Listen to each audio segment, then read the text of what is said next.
Hey folks, this is Jason Lewis, the producer of the From the Shadows podcast.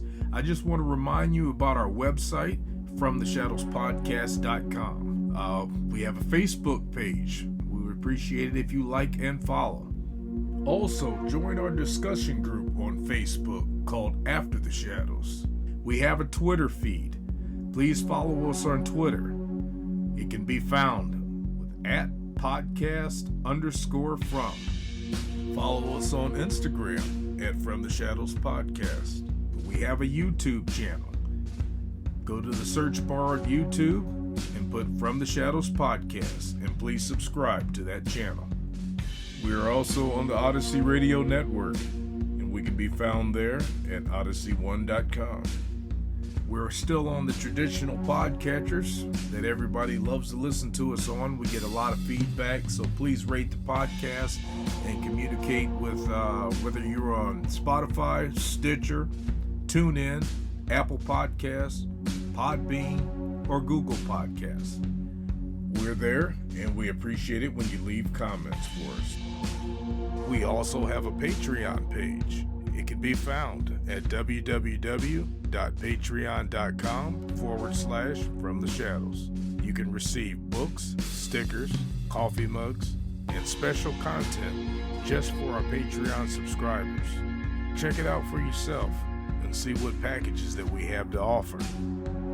Well, that's all I have for you right now, folks, and thanks for being a part of the From the Shadows podcast family.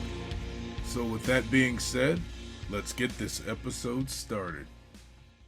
So, Howler and Jason, we were discussing outlaws, and the funny thing is that my friend Layla Tucker just put a question up on Instagram. Who's your favorite outlaw? And so, of course, I put her mom, Tanya, and DAC. I mean, David's one of my favorite outlaws, even though he's controversial, but it's all unfounded. So, well, to be a true outlaw, I think you have to be controversial. I mean, you cannot be within the law or within conventional wisdom or within the social norms and be an outlaw. Does that make sense? That's why I could go down a whole long list of people that play outlaw, that want to be outlaw. The problem is most of them really aren't, and for good reason, because they couldn't sacrifice. I mean, the sacrifices the true outlaw makes for that lifestyle, exactly, time and money and freedom in a lot of cases. Most people can't do it. You know what I mean? They can play it maybe with a black jacket and a tattoo, but to be a true outlaw takes years, sometimes years. I don't know. I don't know if it takes years of practice or is it athleticism? You're just born with it, right? What do you think? Yeah. I don't think you can make a choice to be an outlaw. I think you're either an outlaw or you're not. Now, whether it's that way or you were born with it. Well, and I'm not saying all outlaws, like criminals, or they're not all bad. I had a special. I was going to give a special shout out this week. My little brother was. Me and him was talking earlier this week about turkey hunting and some other stuff, and he told me them boys down where he lived. I mean, he really lives in the Ozarks. I live like Ozark Light. I mean, he is down in it. You know what I mean? He is down in it, and he told me that I don't know. We got some guys are listeners. They're listeners to the Shadows, and that segued into. He wanted me to talk about Mike D. I'm not going to use his last name, even though I think he would be okay. I wish I could get him on the pod too, but he was one of my good friends growing up, and he grew up going to church 3 times a week, just like me and my brothers, right? Yeah. And for some reason, he was just born to be an outlaw. You know what I mean? He's just absolutely born to be an outlaw. I remember one time when we were about in 6th or 7th grade, 8th grade, he had gotten a pack of cigarettes from somebody. I don't know where in 7th grade. Of course, back in them days, you could buy them, but whatever. And I remember one of the funniest things I ever tried to do, he put every cigarette in his mouth and tried to light it. Like 24, 25 of them, you know what I mean? And anyhow, I was in his wedding. He's one of these guys who got married when they're 18 or 19, you know what I mean? And now he's at the tender age of 52, and he's got 10 kids from 8 different women. And the 10 kids from 8 different women. And at the tender age of 50, 2 years ago, he had his latest baby with a 24-year-old girl. And I don't know what truck stop she works at or Taco Bell or what she's got going on. But we were laughing, me and my brother. I mean, a true outlaw. What the outlaw got that the women like, right? They must have something, right? Danger. It's that mysterious. It's that mystery. It's that mystery. This is why my brother. Hey, this is what my brother said. I want you to make a special shout out to Mike D, because he said when I was in Iraq, my brother was in Iraq back in the old days before there wasn't even a green zone when he was there in 2003, right? So he said, other than family members, Mike D was the only person that wrote to him. I said, "Are you kidding me?" And my brother says, "No, he was at whatever Western Missouri Correctional Center or whatever he was at." and he said he espoused just how he was raised right and he knew right, and he was so proud of us for turning out okay, but he just couldn't do it. He just couldn't do it. One of my favorite, Go ahead. Well, why does he think? Did he ever explain why he thought that he couldn't? He couldn't do it. I'm going to tell you a story. Back in 1997, I was sent to St. Louis to do an overtime assignment. We called them wolf packs when I was a state trooper. And this is back when Mark McGuire was hitting all the home runs. Remember all that? Oh, yeah. There was just crazy traffic. There was all this stuff going on. And we were assigned to these counties up there. And we worked 4 at night to 4 in the morning. So it was 12-hour shifts. And there was a little town down there where he had, when his fortunes changed, he moved back down to where his folks were from, grandparents and stuff like that. And I kept in touch with him, as in my mom would tell me what his mom told her. Does that make sense? These church women still talk, but you know what I mean? My mom's talking about me being a highway patrolman, and his mom's talking about him being getting another woman pregnant or whatever he was doing at the time, right? So she told me what little town he was living in, and it happened to be in this zone I was working this overtime project in. So my mom says, "Boy, you got to try to look him up." I said, "I'm going to. And I drove way down in the sticks, and I'm talking in the sticks. And when I call this a town, there's nothing there but about a trailer park from the 50s with 7 or 8 trailers in it, a bar, gas station, and country store all in one. It's like a little country store with a gas pump. Yeah. And a post office, because they got to get their checks. And anyhow, but I don't have his address. I think I'll go down this town and I'll ask for it. So I drive in there, and I'm in the full, what they call in the country a dick car, state dick. You got all the emblems, full light bar, 7, 8, 9 antennas back in the days before satellite. And I get out of the car and I put my hat on and I walk in this one horse place, and it reminded you of the Charlie Daniels song, Uneasy Traveler. You know what I'm talking about? Yeah. Uneasy Traveler. So I walk in there, 2 or 3 people sitting around a little table like playing cards, and the place just it's quiet. And I walk up there, and just like they always do at these small towns, they're always wanting to read your name tag, see if there's a new guy in town, or see if they can ask their guy about you or whatever.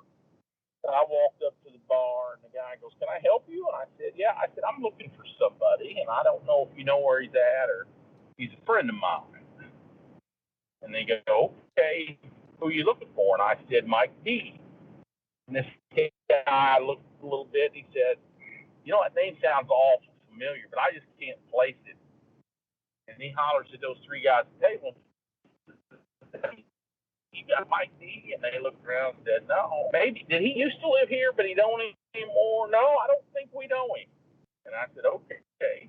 And as I start to walk out, I buy soda, and I start to walk out, the bartender says, "Well, hey, what do you need him for?" And I said, "Well, I went to high school with him, grade school, high school. He's an old friend of mine. My mom talked to his mom, told me he's living down there.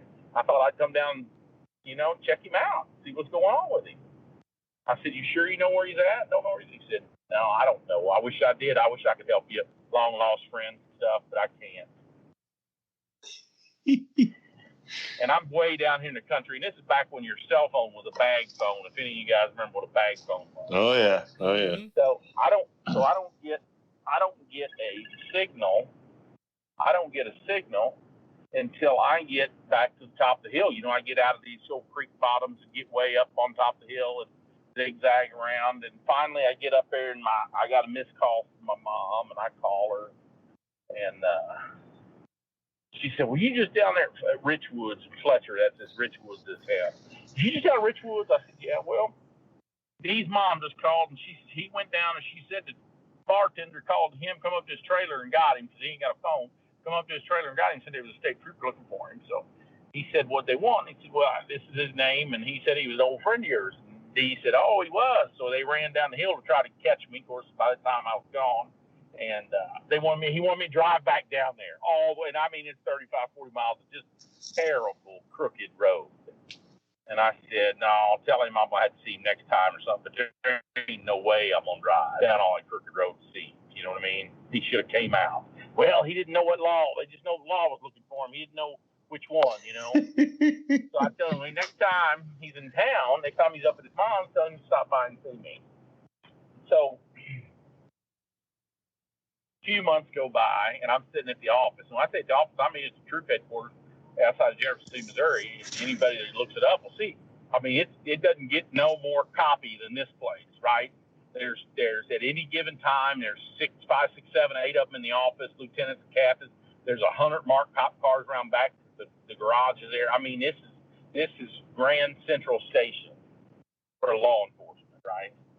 And I get a phone call, and it's Mike Dean. He said, "Hey, man, what's going on?" I said, "Nothing." He goes, "Sorry, I missed you." And I said, "That's okay. You know, we get talking a little bit." He goes, I said, "What are you doing?" He goes, "Well, I'm about to leave Mom to head back home. I thought I'd swing by and see you." I said, "Well, where are you going to meet you at?" And he goes, "I'll just come by your office there." And I said, "Dude, you don't want to come by this office." Now, he ain't got no license. He's under what's called permanent revocation. So you can get suspended, then you get revoked, and finally you just get permanent revocation. Which means so he ain't got nothing. And I said, "Dude, I don't think that's a good idea." And he said, "Well, I'm going to be there in a minute because I got this new girlfriend who's got a cell phone, and I'm on it." And I said, "Okay." So I walk on out the front door because I got to get him intercepted before all these other people get him. They don't have the sense of humor I got. And at that time, they changed the intersection a little bit. It's a 4-lane highway, big, you know, what's called limited access highway. And I can look out there, and here comes an old Cutlass. I don't think it was a Monte Carlo, for sure Cutlass, you know, 83, 84 Cutlass. You know, the only piece of thing on it that wasn't primered was the blue front clip. It had some Kragers on it, jacked up in the back. You know, that helps you blend in when you don't have a driver's license. Exhaust about half knocked off. He gets up there to the ramp and he lets off the gas. And he goes, you know, he's been going 65 mile an hour down the highway, and then all of a sudden he's got to turn, and he goes, blah blah blah blah blah blah blah blah blah blah blah blah blah blah blah blah blah blah blah. And then he's got to beat the oncoming traffic to make his left-hand turn. So when he gets opening in traffic, it goes blah blah blah blah. Then he's got to let off because now he's in the parking lot. Blah blah blah blah blah blah blah. He pulls right on in there and waves at the cop that's pulling out, pulls that thing right up the front of the office, throws her in park, jumps out, you know. Lights him a Marlboro Red, right? That's before they were $7 a pack, you know, when a poor guy could smoke. And he sits out there flipping his Zippo. Yeah, I could tell he was a little nervous. He tried to be king of cool, you know, like poor man's James Dean or something, or what's the other movie star? What's the Great Escape guy? Steve McQueen. Like he's trying to be Steve McQueen, but I can tell he's getting nervous because every time a cop would walk by or drive by, he'd flip his Zippo. Click, click, click, click. You know how you've been around them guys. Click, click, click, click. Got to flip that Zippo 2 or 3 times, you know. Gets fight or flight kicking in. They want to run. But trying to, you know, now I can give him one of them fidget spinners those kids get him. But he couldn't run anyway because he had a pregnant gal and a couple old kids under restraint in the back of the Cutlass. So I sat out there and talked to him 10 or 15 minutes and you know, and said our amens or whatever, and he left. As I'm walking back in the door, my lieutenant was there. My old lieutenant was, at this time, the one I had at the time was an old school guy. His daddy was a trooper, and he was a trooper, and he had 2 brothers that were troopers. I mean, he's you know, straight arrows you could get. And he goes, "Hey, what's the deal with that guy?" And I said, "Oh, some old outlaw I run into the other day." And well, it sounds like he needs to be run into again. What the hell's his problem? And I said, well, he showed him his expired insurance card. He's had it expired. So I just flat lied to my boss right there. So he jumps this old color thing, but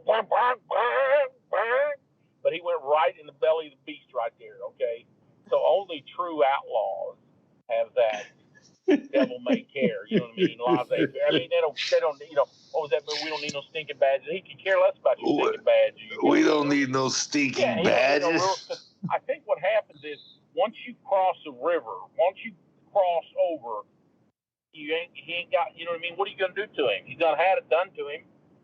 And then shortly thereafter, you know, a few years later, he's in the penitentiary for, you know, drive without a license, drive revoked, you know, child support, you know. And that's another thing I don't get about these gals. You know, what's a 25, 26-year-old gal? I mean, this dude's got 6, 7 kids from the other gals. What makes you think he's going to pay you?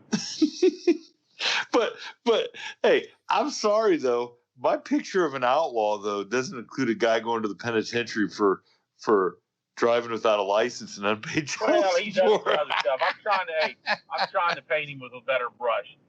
Okay, I don't, you know, I'm trying to, you know, his folks and his people might listen to this, and I don't want, you know what I mean. I'm trying to lighten him up a little bit, you know. I mean, I thought when you were in prison, like they said, "What are you in for?" You know, I wrote a bad check. Well, you know, it's funny. I'm old enough to remember when they had a whole prison full of people with DWIs and bad checks. Oh, jeez. And you see what happens is now they don't go down to the counselor's office and decide they're going to be a criminal. Oh, your career track to be a criminal. Oh, thank you. Well, I'm going to take the ASVAB score, you know, to join the military, or I'm going to take the ACAB score, which is what the criminals to take. Well, your ACAB score says you're going to be a bank robber. Oh, great. You're going to be a financial crimes expert. They don't happen like that. You know what I mean? Don't happen like this. Is what happens. They get caught driving some old junky car, drinking and driving, or they don't have a license, or they get some old crate. Usually it's people that are broke and got no money. They buy an old car and they don't have license plates on it, and then they're going to drive it to work because they got to try to make some money, and then they get in an accident, or Ren 1010 pulls them over. Or Barney Fife, as my brothers would call it, Barney Fife, or all my brothers got another thing for the locals, but I can't forget what it's called. It's something. It's a cartoon character. Huckleberry Hound. Huckleberry Hound. That's my big brother calls Huckleberry Hound. Anyway, the Huckleberry Hound sniffs them out, pulls them over because they ain't got no license plate, right? And then gives them a ticket. Well, now they're in the ticket, or they don't have insurance, so then they get revoked or suspended, and it's a cascading effect that they never get out from underneath because they don't have the resources. If they'd had money for license plate or insurance, they'd had it day one, but they don't. You know what I mean? They don't, and the weight of the state crushes them is what happens. And then one thing leads to another, and they can't get a job, so I'm gonna have to write a hot check, or I'm gonna have to steal something. Or you know what I mean, or it just goes down and down, and then over and over and over and over and over, and next thing you know, you're a criminal, and you're like, this on it. Why should I abide by the rules? Because nobody's, the rules aren't there for me, right? Well, I mean, unless you want to run into Huckleberry Hound. I'm just saying, I got a soft spot for a lot of these criminals. Not all of them. It's a fine line. Hey, it's a fine line, man. I'm totally there with you. You know, and it takes me back to the original. Like David always said, you know, no publicity is bad publicity, you know? Well, see, I like David. That's why he's really, in the show business, he's my favorite. He's a true outlaw. I mean, Hollywood is full of movie stars that play some tough guy on TV, and then they're a tough guy, right? They'll say, oh, so-and-so's tough, or so-and-so's tough, you know, and I don't want to badmouth any Hollywood folks, but, you know, I think it's somebody, and I'm just going to throw it out there, like a Robert De Niro. It played some tough guys back in the day, right? Yeah. I don't know how to say this. You can play a tough guy if the writers give you a tough guy, right? Right. If they write the part. Yeah. People like David, not even in his prime, as an old man, is 100 times harder than somebody like De Niro will ever be. And he doesn't even have a screenwriter. He doesn't have a writer. He doesn't have an agent. He don't have shit. You know what I mean? Yeah, ain't He that don't the even have truth? he don't have nothing. Ain't that the truth? Because nobody would write stuff to create that guy. What Chris Christopherson writes and Janis Joplin saying, freedom's just another word for nothing else to lose. Hey, Bingo. These guys really ain't got nothing to lose, right? That's right. That's right. I mean, in some ways, they're lost in time. You know, they 150 years ago, the immigrant from Europe or the old West cowboy or whatever, he just had the clothes on his back and a dream, and he had to go survive until the Indians killed him or he got sick and died or Now whatever. that's an outlaw. That's an outlaw right there. And some of these guys, like David, and the closest thing I would say, you know, maybe some of the outlaw motorcycle clubs, and then there's some dudes out there now that you know, there's some of these dudes that have came back from fighting in the sandbox, and they, you know, I don't want to say they can't hold a job, or they're just out there, and you know, and we have, I don't even know where it's going with them, some of them, you know, there's a whole layer of people out there that are just doing whatever they want for as long as they can do it, you know. That's Modern right. Day Drifters, right? That's another song. Any Modern Day Drifters, something like Willie. Yeah, Modern Day. Don't let your kids grow up to be Bedouins or whatever you call them. You know, maybe there's a song in it. You know, I don't know if I could grow up to be. Hey, listen, I don't know if I can. I don't know how many things I can rhyme with Bedouins. I gotta be honest with you. You know, I asked the barrister. He's got a thesaurus in his head. He probably, you know what I mean? I don't know. I'm just telling you that in some ways it's envious. You know, and he's back with a couple. I have a little outlaw envy sometimes. You know what I mean? And I'm not the kind of guy. You know, I know a lot of cops that ride Harleys when they're off duty and they have tattoos or whatever, and they want to. I wasn't that guy, right? But there's something about a dude that can tell you just go screw yourself that you got to respect. You know? Amen. Amen. Thank you for tuning in to this week's episode of the From the Shadows podcast. Until next time, never shy away from the darkness or what may be lurking in the shadows. We are out.